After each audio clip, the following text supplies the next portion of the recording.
बिस्मिल्लाहिर्रहमानिर्रहीम। डॉक्टर तारिक मियाँ बेहतर इलाज के प्लेटफॉर्म में आपकी खिदमत में फिर हाज़िर हूँ। आज हमने इस सेशन में आपको बताना है कि पीछे हमने देखा था कि असल बीमारियों की जड़ इंसुलिन रेजिस्टेंस और कार्बोहाइड्रेट्स है। तो आज मैं बताऊंगा कि इसको हमने कैसे कम करना है, कैसे ख़त्म करना है। तो जैसे कि आपने देखा होगा कि हमारी खुराक में सबसे ज़्यादा जो चीज़ पाई जाती है वो कार्बोहाइड्रेट्स है, उसके बाद प्रोटीन है और उसके बाद फैट है। ये 1955 की बात है कि वर्ल्ड वार 2 के बाद अमेरिका में एक शख्स एंसल कीर, उसने मुख्तलिफ ममालिक में तकरीबन कई ममालिक में उसने एक रिसर्च कराई कि हार्ट अटैक क्यों हो रहे हैं। तो उसने जो उसमें से मेजॉरिटी ने कहा उसको उसने साइड पे कर दिया, और जो चंद एक ममालिक थे, पहले 49 थे टोटल ममालिक, और उसमें 9 ने ये कहा कि ये जो हमने एनिमल फैट खा रहे हैं इसकी वजह से होते हैं। तो उसका बेसिकली उसके पीछे कोई मकसद और था, उसने कुछ अपनी खुद गेन करना था। उसने कहा जी कि आप इस तरह करें कि एनिमल फैट को छोड़ दें, देसी घी, मक्खन और अंडे जो है उसकी जर्दी, ये चीज़ें छोड़ दें। ये कार्बोहाइड्रेट ये हार्ट अटैक का सबब बनती है, ये कोलेस्ट्रॉल ब्लड प्रेशर का सबब बनती है। तो हमारे ज़हनों में इतना रच बस गया है कि ये चीज़ें जो है ये असल में हमारे लिए नुकसानदेह है। यानी जितने एनिमल फैट है, देसी घी है, चर्बी है, बीफ है, उसके बाद अंडे की जर्दी है, तो ये सारी चीज़ों से हटके उसने कहा जी कि जो वेजिटेबल ऑयल है वो इस्तेमाल करें देसी घी की बजाय। अंडे की जर्दी हटा के आप सिर्फ सफ़ेदी लिया करें और सब्जियां वगैरह ज़्यादा इस्तेमाल करें, और बाकी जो इस तरह की चीज़ें हैं। तो उसका क्या हुआ कि जब घी और ये फैट वगैरह हमारी खुराक से निकला, उसकी जगह कार्बोहाइड्रेट्स ले ली। तो जब काफ़ी अर्सा इस तरह से गुजरा, ये स्टैंडर्ड अमेरिकन डाइट उसने बनाई थी, तो क्या हुआ कि हार्ट अटैक पहले से बढ़ गए। तो फिर लोगों ने सर जोड़ लिए कि ये क्या हुआ। तो पता ये चला कि असल जो कल्प्रिट है वो कार्बोहाइड्रेट है। कार्बोहाइड्रेट क्या करता है कि जब ये बहुत ज़्यादा जाता है, तो मैंने आपको पिछले सेशन में बताया था कि असल में जब कार्बोहाइड्रेट्स हम लेते हैं तो इंसुलिन उतनी ही ज़्यादा रिलीज होती है।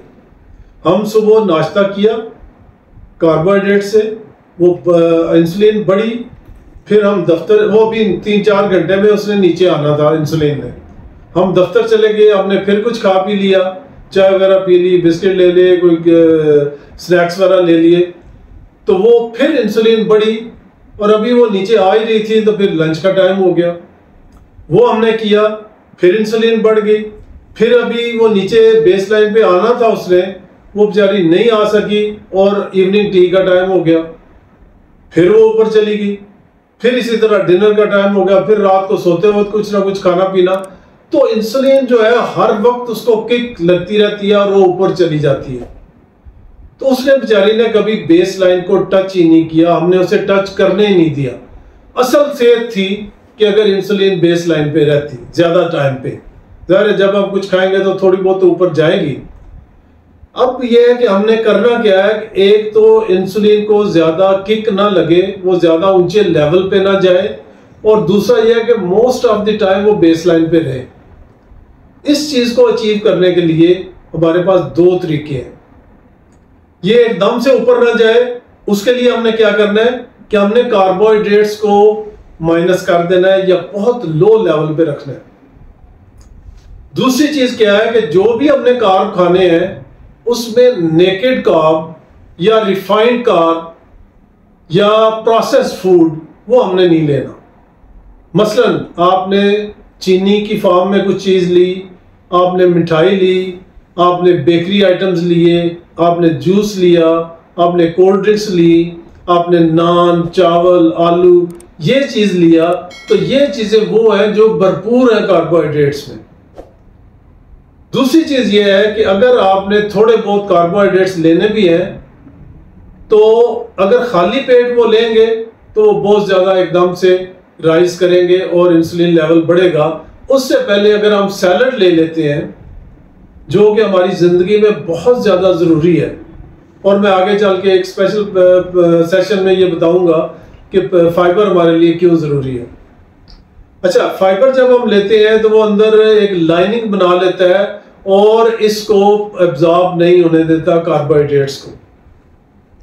दूसरी चीज जो कार्बोहाइड्रेट्स को नहीं जल्दी एब्जॉर्ब होने देती वो है एप्पल साइडर विनेगर यानी सेब का सिरका।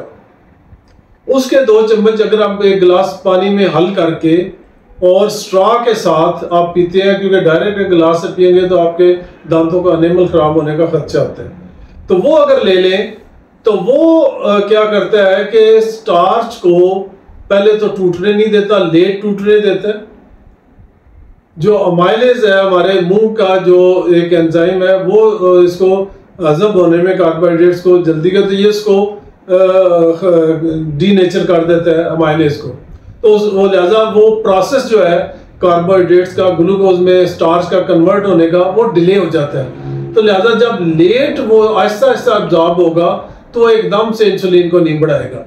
दूसरी चीज क्या है जो कि हमारी इस चीज को इंसुलिन को बेसलाइन पे रखती है, वो है फास्टिंग।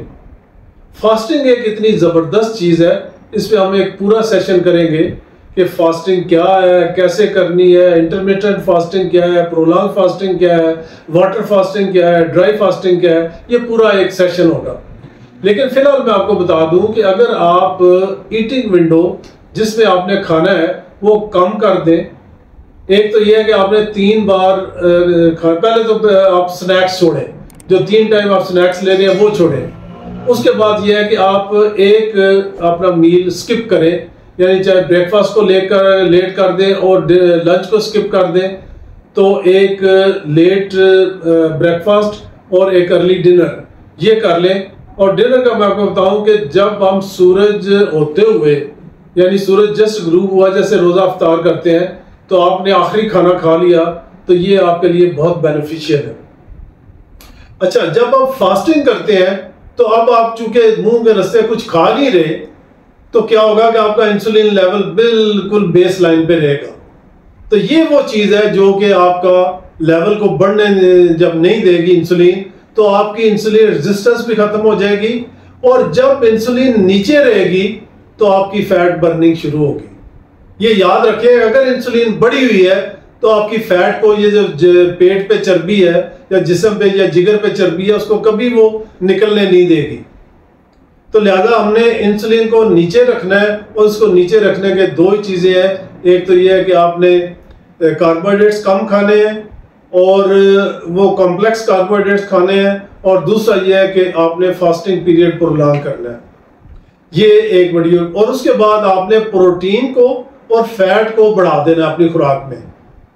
तो अंडा जब भी खाना है जर्दी समेत खाना है। अंडे में सफ़ेदी है और जर्दी में सारी फैट है।